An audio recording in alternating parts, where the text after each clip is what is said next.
حضور نبی رحمت صلی اللہ علیہ وآلہ وسلم نے ارشاد فرمایا، اے جوانوں کے گروہ، تم میں سے جو کوئی نکاح کرنے کی استطاعت رکھتا ہے وہ دیر نہ کرے، بہت جلد نکاح کر لے۔ یہ نظر کا اور پارسائی کا محافظ ہے، اور اگر تم میں سے کسی کو نکاح کرنے کی فی الحال توفیق نہیں ہے، اس کی استطاعت مالیہ میسر نہیں ہے، تو پھر وہ کثرت کے ساتھ روزے رکھے، کیونکہ روزے نفسانی خواہشات کو توڑتے ہیں، آرزوؤں کو ختم کرتے ہیں۔ تو بھوک جو ہے وہ خواہشات نفسانیہ کے ختم کرنے کا ایک مؤثر ذریعہ ہے۔ تو ہمیں صبح سے لے کر شام تک بھوک اور پیاس گوارا کروائی جاتی ہے، یہ مشق کروائی جاتی ہے تاکہ ہمارا نفس کمزور ہو۔ دوسری بات، نفس کی کمزوری کا سبب ہماری گفتگو کا کم ہونا ہے اور خاموشی ہے، چونکہ ہمارے جتنے بھی گناہ ہیں ان میں سب سے زیادہ گناہ ہماری زبان کرتی ہے۔ ہمارے پاؤں بھی گناہ کرتے ہیں، برائی کی جگہ پہ چل کے جاتے ہیں، ہمارے ہاتھ بھی گناہ کر لیتے ہیں، کسی پہ ظلم جبر کرتے ہیں، ہمارے کان بھی گناہ کرتے ہیں کہ نغمے اور گیت سن لیتے ہیں،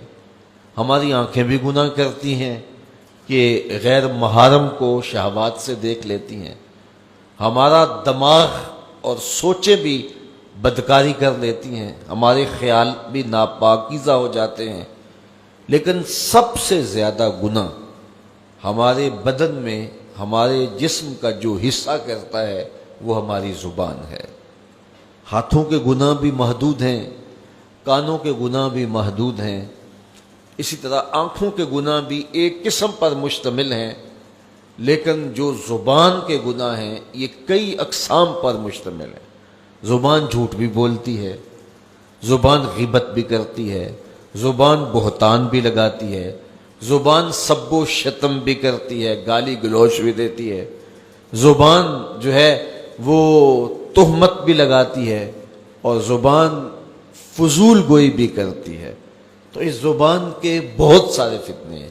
اس لیے اس زبان کو 32 دانتوں میں جکڑ کے رکھا گیا ہے، لیکن اس کے باوجود یہ بے قابو ہو جاتی ہے۔ ایک روایت میں آتا ہے جب صبح طلوع ہوتی ہے تو پورے اعضائے بدنیاں زبان کے آگے ہاتھ جوڑتے ہیں اور اس کو کہتے ہیں کہ تو جو ہے وہ خاموش رہنا،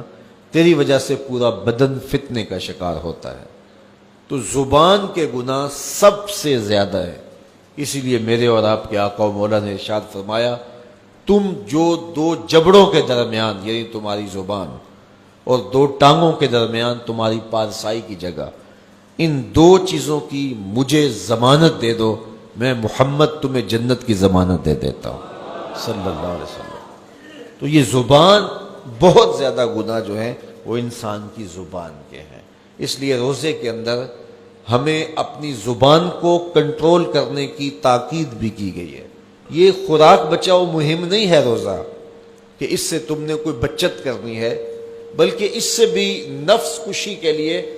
ماحول پیدا کیا گیا ہے۔ تو اگر پیٹ نے روزہ رکھا ہے تو زبان رکھتی نہیں ہے، تو پھر صرف پیٹ کا روزہ ہوا اور زبان کا روزہ ہی نہ ہوا، اور زیادہ گناہ جو ہیں وہ پیٹ کے نہیں ہیں، زیادہ گناہ زبان کے ہیں۔ اور اگر کوئی شخص حلال کردہ چیزیں رب کی وقتی بندش کی وجہ سے ان سے رک جاتا، کھانا نہیں کھاتا، پانی نہیں پیتا، اعلیٰ انواع و اقسام کے فروٹ دستیاب ہے نہیں لیتا کہ میں نے روزہ رکھا ہوا ہے، لیکن جھوٹ بولتا ہے، غیبت کرتا ہے، بہتان تراشی کا بازار گرم ہے، نظریں بدکاری کر رہے ہیں، خیال بھٹک رہے ہیں، سوچے آوارہ ہیں، تو جن سے رمضان المبارک کے علاوہ بھی روکا گیا تھا تو ان سے وہ نہیں روکتا، تو اس کا پھر روزہ کیا ہوا؟ تو میرے اور آپ کے آقا و مولا نے فرمایا، جس نے جھوٹ نہ چھوڑا، جھوٹے کام نہ چھوڑے، اس کے بھوکا اور پیاسا رہنے کی اللہ کو کوئی ضرورت نہیں ہے۔